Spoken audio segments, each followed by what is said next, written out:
Howdy everyone, more Sarcy here, and today I'll be giving my thoughts on the Recon Breakpoint beta. Now this is a game I had no intention of ever playing. Hell, I looked so little at it that I didn't even know it was another open world game like the previous. But then the open beta popped up and I figured why not. When I looked at the beta for Ghost Recon Wildlands, I actually ended up loving the hell out of it, so I won't judge this till I've played it. So, as this is a beta, I will say that it of course isn't final and that anything I talk about could be changed in the final release. The open beta is running till the 30th, so if this isn't in depth enough and I didn't answer any questions you might have, go download it and see for yourself. It's a 31.3 gigabyte download. That being said, let's have ourselves a look at the game.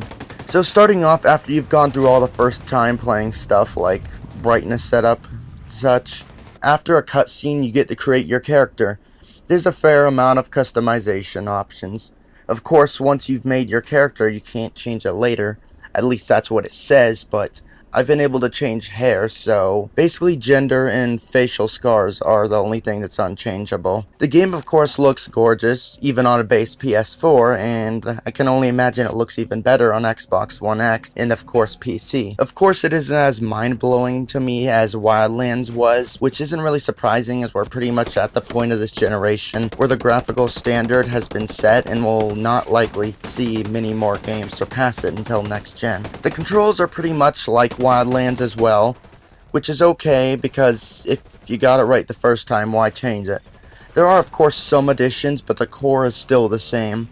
On foot you've got standard movement, sprinting which depletes stamina, crouching and proning with the ability to camo while in prone by laying sideways, the ability to change which shoulder the camera is over, even though every now and then it'll move over the other based on how you're moving, so you'll have to change it back. Back to stamina, another way you can lose stamina is by falling. It takes stamina to walk down hills because you have to sort of slide down them, and when it runs out you'll start falling and rolling down the slope and become fatigued. Combat is about the same. You can aim down the sights into first person or switch to third, as with the previous game.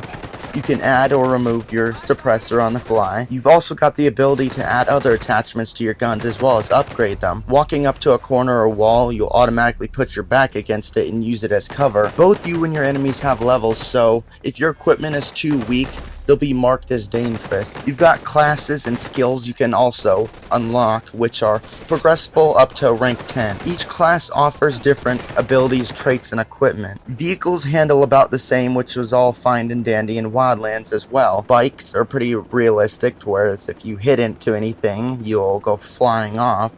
The story I'm really drawn in so far. It's a pretty solid one. Basically, a ship was shot down, so 32 ghosts are sent to investigate. Of course, their helicopter gets shot down, so you end up retreating to a cave called Erewhon to take refuge. I don't know why, but I really like my character. Maybe it's partially because I customized him to my liking, but I mean, to me, he feels like a well-made character between the voice acting, his lines, his personality. Look, even if only Sentinel's behind this, it means your pal lost control of Aroa. He sank that cargo ship and I still have to find him. He's the only one who'll know what to do. He puts on a tough exterior and everything, and of course his main focus seems to mostly be to complete his mission, but he'll go out of his way to not only save others, but take their words into consideration when he doesn't even necessarily have to. Just give him a chance. That's all I ask. I mean, he's not the only character I like from the game either. The supporting characters are well made too. They fit in perfectly well between the interactions with him, the personalities. Also, this antagonist. Shall we, Weaver?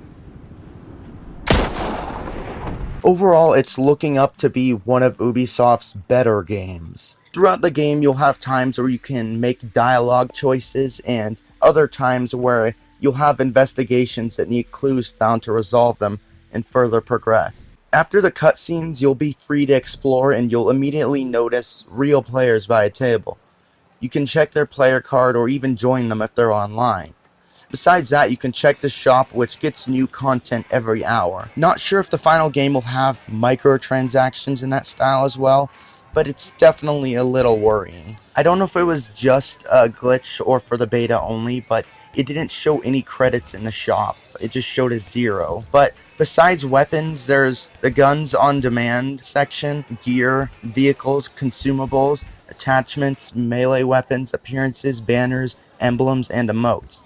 Definitely screams possibility of microtransactions in the style, but hopefully it'll stick to cosmetics only. So you've got additional customization options with your clothing, their color, etc. You can also rest in the bivouac and give yourself various buffs. Besides the single player and co-op campaign, there's PvP Ghost War, but I prefer to stick to the single player experience. So overall, it's a massive game already just in the beta. I've made the comparison a few times and it's been a couple years since I played it, but it really does feel a lot like Ghost Recon Wildlands, only upgraded with more features.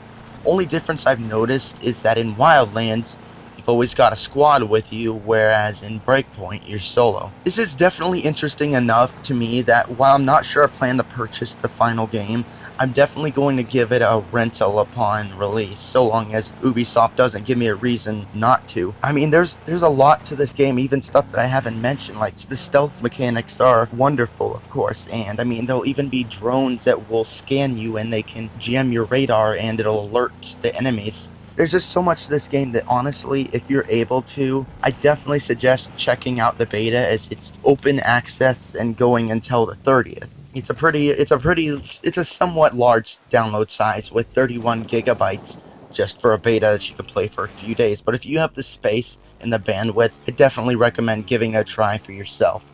But that's pretty much it for this video.